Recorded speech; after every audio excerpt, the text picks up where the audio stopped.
After my video series about my abusive ex-boyfriend blew up, I've had so many people asking me questions over email, DM, on just how I got over it, so to speak. But truly, I haven't really gotten over it yet.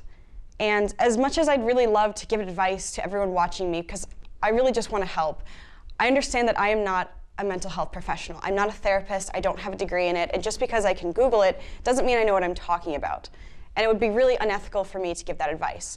So, I'm so happy that Katie Morton has joined me today to answer the questions that you guys have been asking. So before we start, why don't you introduce yourself to people who may not know you so well? Yeah, my name's Katie Morton, and I'm a licensed marriage and family therapist, and I have a mental health educational channel on YouTube. I'll have that linked in the description, or if I can do a little thing up there, a little iCard. So, firstly, how do you know you are in an unhealthy, unsafe, abusive relationship? I mean, like romantic, intimate relationship. Yeah, there's a lot of red flags. The first one is feeling like you're walking on eggshells. Yes. Like you're kind of hoping that nothing you do stirs them up or upsets them. Yeah. So just kind of notice if you don't feel calm, if you're always on edge. Can that be with talking and also like doing things? Yes. Being with people? Yes. Yeah. Leaving, spending money, what you wear, how often you see friends, family, all sorts of things like that. If you don't feel free to be yourself and do what you want to do, you know, that's something to consider. The second, obviously, this is something that I think a lot of people will be like, well, duh, but it just needs to be said. If anyone ever physically strikes you, that's a red flag. And what if they say, oh, sorry, I just got mad? It's never okay. Never okay. And it's never something that can be justified. No. And you never caused it. It's never your fault. I could get really angry at someone and I would probably just shout and say I'm angry. I would never strike Alyssa. I would never hurt anybody. That's just not, it's not okay. Or you should never be forced to have sex with someone or engage in any sexual contact, any sexual relations. What about like even just like hugging, or if someone's like giving you grief about that? It gets a little nuanced, but. Yeah, but I think touch between people, not that it has to be consensual in the way of like, is it okay if I place my hand here? Yeah. Like, I know we've all kind of talked about consent online a lot, but it's really important to know that like your body is your body and someone should be at least welcomed to touch it in any way. You should have your understandings. You should understand and respect each other's boundaries. Exactly. Especially when it goes to the next level of any kind of. Yeah, and it might even be as simple as like if I went like this and then Alyssa did this, I wouldn't do it again. Yeah. And I know that sounds really silly, but that's just reading social cues. And so if someone's not respecting your physical boundaries, that's another red flag. Awesome. And also, because people don't talk about this enough, is emotional abuse. Yes. If you find yourself feeling worse after spending time with someone, you find them, they're always talking trash about you, they're putting you down, talking about how poorly you do X, Y, Z, that's another thing to look out for. Awesome. What can be tough is going, okay, someone I know is really making me feel awful. They're doing all of those things. Now what do I do? Because obviously, if you just walk up to them and go, you're mean to me and I'm never going to talk to you ever again, I think you can't just do that. And you can't just like run up to like a stranger on the street and go, help me. Like, what is the best way? I mean, you could. How do you ask for help? What is the best way to start recovering and move on starting today, right now?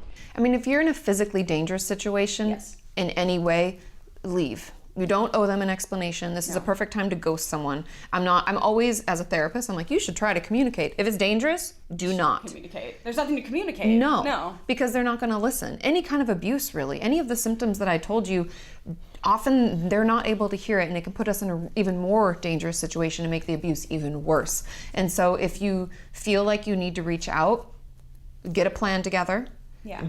Try to keep it as secret as possible. Don't leave any evidence on your phone anywhere. Make sure that it's done in person with other people that you trust. Put that plan together and then execute that plan and leave. And make sure that there are, 2 or 3 options, because what if sometimes they'll sense that we're like distancing ourselves and then they'll come back early from work or something. Check in. And so you just need to make sure that you're taking all the precautions to keep it a secret, act like nothing's different, and get the hell out. So could we have a quick example? Because I know a lot of people be like, of course I want to leave, but like where? Yeah. Physically, where do I go? Well, friends or family. Yes. Because people that you trust that don't like that person, often they don't, but they probably haven't told you. So anybody that came into the relationship, they were with you prior to. Yeah. It's like a good friend, a family member. Yes, those are your people. Stay with them until you can sort things out. Put your stuff in storage if you have to. Bring it with you, and or honestly, like, I mean, if it's a very, very bad situation, just it's like a go bag. You know, when there's like what's really important. Yeah. Get some cash, get your credit cards, your license, your wallet, change phone, of keys. clothes, and go. Yeah. Yeah. And I know that sometimes that sucks because, we had those photos or we had this or that, but we have to think about our safety because there's only one you, and almost everything else can be replaced. That brings up an interesting point. And so someone had asked, and this might sound a little weird for those watching if you haven't experienced any kind of abuse. Sometimes you look back and you go, I kind of miss them. Even though you know the relationship was awful, you do know that there are these good pockets before they got so bad. Because when they start out, like, it's like a frog in boiling water. Yeah, they slowly turn up the heat. They slowly turn up the heat. Totally. So how do you process, like, missing them or missing those times? Yeah, or being in love with them. Like, yes. Even I have a lot of viewers and patients alike who've been in like sexually abusive relationships and they love them and they miss them and they wished they could be with them, but they're in jail or something, right? Which I know it sounds obvious, but that honestly compounds our guilt and shame. Ooh, I didn't think and that. and so it's really important that we just allow ourselves to feel it and grieve the loss of the relationship, because even though something shitty happened, right? This is terrible and no one disputes that, but that doesn't negate how you felt about the relationship prior to and the emotions and the reason that you were with them in the beginning. And just like any loss, we have to feel it, talk about it, and grieve it. And that might be only in therapy because that's the only safe place. But however you need to, give yourself time to grieve. And I also want to add in, if you don't, back to the previous question about getting out, if you don't have friends or family that you trust, there are domestic violence, like homes. Yes, there are shelters. Yes. Yes. And so honestly, I believe you could call any hospital, go into any hospital, ask any mental health professional. They'll know the ones in their area. If we can get a link, I'll link one down for resources because they do exist. You just have to call a hotline usually because they're very secretive. You have to meet somewhere and pick you up and all of that. But those are there too. They keep you safe. Awesome. So going through with like, okay, let's say you're starting to process kind of what has happened to you. I think part of that process, at least I've experienced it too, is like being with someone again and not just, going completely far, but like just hugging someone can be a lot just because someone's arms are around you. Being alone in a room with someone, and you're kind of getting in your head about it, even if it's someone you trust. How do you become okay with intimacy on the smallest level again? Baby steps and conversations. So the biggest thing about it is communication to the new person, whether it's a friend or a romantic partner that you're like dating or thinking about dating. I think as much as we can try to talk to them. And you don't have to share everything. Like, I would encourage you to wait until you maybe want to kiss them. Maybe it is like the second or third date or whatever. So you don't have to like throw it out immediately. Go, by the way, guys, like you don't need caveats. Nice to meet you. Also, I just came out of an abusive relationship, so like don't hug me, okay? Like you don't have to do that. You can if you feel like you really must. Yeah, if you don't feel safe, but then that's also to leave. But I think as you're opening yourself up to new relationships, it's just important to communicate that like, hey, just so you know, I had a hard relationship before this, so can we take things slow? Yeah, and you don't even have to go into abusive. You can just say, I just had a really bad breakup. The person I was with wasn't so great, so I'm not ready to get close yet. And what if that new person's like gives you grief about that? What if they that guy or girl? Like if they don't listen, if they're gonna say that, you don't want to be with them anyway. No, you don't. That's true. Real people are understanding. Yeah, so I know a lot of people also ask, like, how do you not find yourself like getting back into a bad relationship? Because sometimes you think like it would make sense. You're like, oh, that's a bad relationship, I won't do that again. But people are all different. And it's comfortable. And it's comfortable. It's all that it's what you're used to. Yeah. And it could be what you were raised in too. Like we see a lot of patterns too. Like if you were raised in a home where like shouting was very common and your parents fought a lot, then you think that that's what a relationship is like. And so you'll get into potentially emotionally abusive relationships. And so I do think that we tend to get into patterns and we find ourselves in similar situations. And I'll even do my own, like in my own therapy, I had a really boyfriend who like cheated and was a total. And when that relationship ended, my therapist was like, I want you to be uncomfortable. And I know that sounds weird, but it's like, if anybody's out there and you've been in a bunch of different bad relationships, you can like find a person in a room that's bad and you're attracted to them and you don't know why.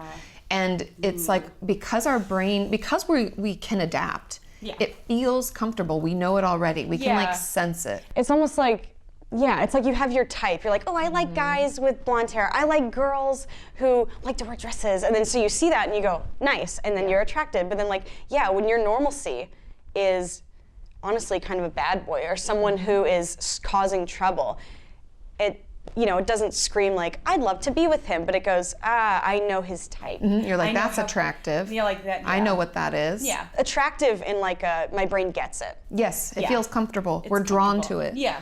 It's like moths to a flame. That's not good for the moth, but they still go. They're like, I don't know why. You're like, I don't know why, I don't know what that is, but I need to go check it out. You get closer. Yeah, but then maybe that's a one way to like kind of check in with yourself is like, I've been doing it too, and I'm like, oh, I like being around this person. Make sure to stop and go, why? Yes, and what's important in friendships for me, like that's something you should talk about in therapy is like, what are the things I need to look for? What were the warning signs maybe I missed? Yeah. Just be a detective about your experience so we learn, and then when we try a new relationship, we feel more empowered to make good decisions. Yeah. And know that it's okay. You could slip up, you could end up in another unhealthy relationship, but usually when we're quick to get out of it. So that's good news. These are all good questions. They are, yeah. One really big question I've been getting, which is honestly like the most nicest, like genuine question I've been getting, is people asking my friend, my mom, someone I know and love is stuck in an awful relationship, and how can I help them? And also maybe they don't want help, but they need it. What do I do? That like I can't imagine. Like that was like, when I was going through it, that's all that everyone around me was dealing with. Like, and I admit I didn't listen to them.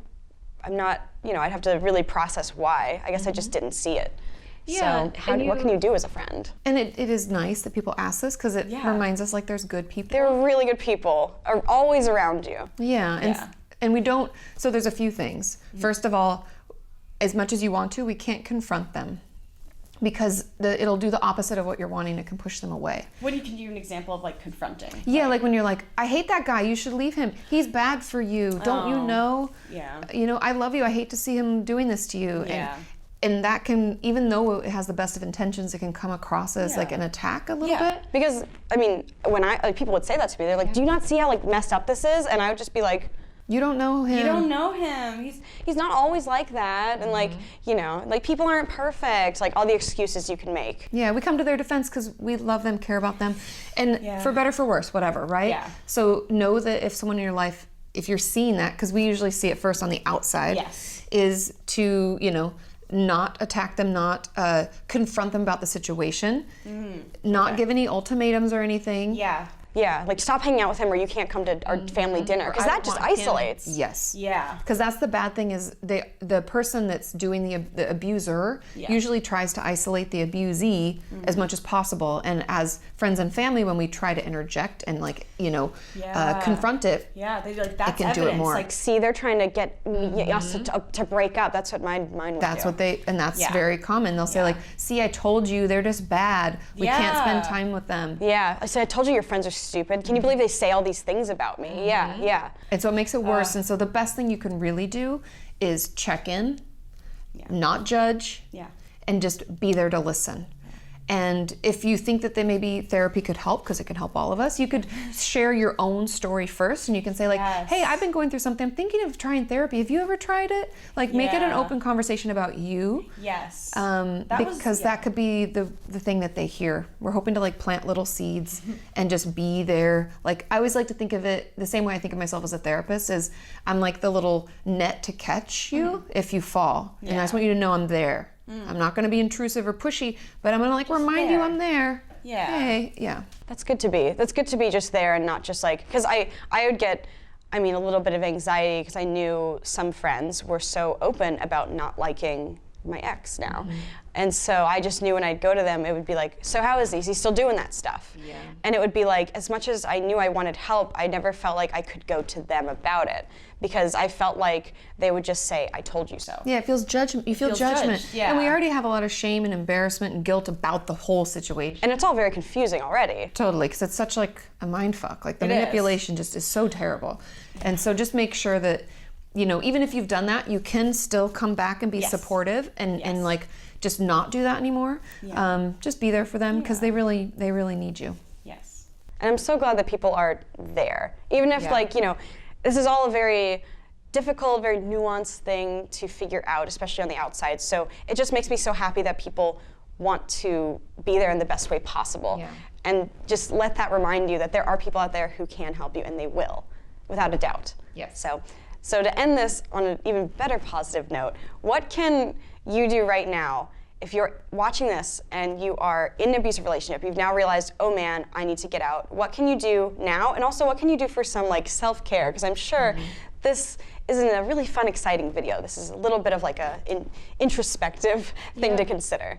I think the thing that you could do is you can start being open to the thought of leaving. Yeah. That doesn't mean you have to have a plan, doesn't mean you have to do anything. You have to start thinking about it in a real way. Yeah.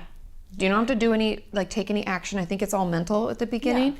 And then as far as self-care, again, as a mental thing, I would encourage you to notice how you talk to yourself. And I want you to start and end each day with a positive that you say about you. Not about anybody else or something that you have. I want it to be a tangible you thing. And then I would challenge you to reach out to one friend maybe you've lost touch with because of this. Yeah, oh my God. Yeah, there are so many friends I know that I've since tried reconnecting with, and yeah, it's just so much wasted time. The sooner you can reach out to someone, the sooner you can get help, the better. So make sure to check the links in the description. I'll have so many helpful resources down there. And also we'll be doing a video over on Katie's channel. She just did a video on... We're doing misconceptions about abuse, so we can address all of those maybe things you've heard that you're not sure if it's real or not. Yeah, or if you're not sure yourself, you're like, okay, there's one red flag, but there's not 10. What do I do? Yeah. Is it valid? So make sure to go check out Katie's channel. I'll have a link to her channel and our video in the description below. Again, along with a bunch of really helpful resources. There's a website that I use, and there are quizzes. There are quizzes. That's really cool. That's what helped me. There are quizzes that you can go through and go like, they're doing this, they're not doing this, I feel like this, and you can really get a rundown. It's all very, very helpful. It helped me get out of it, so please check those links. And thank you for being on my channel. Thanks for having me. I know. Yay. Awesome. All right. We'll see you next time. Yeah. Bye. Stay safe.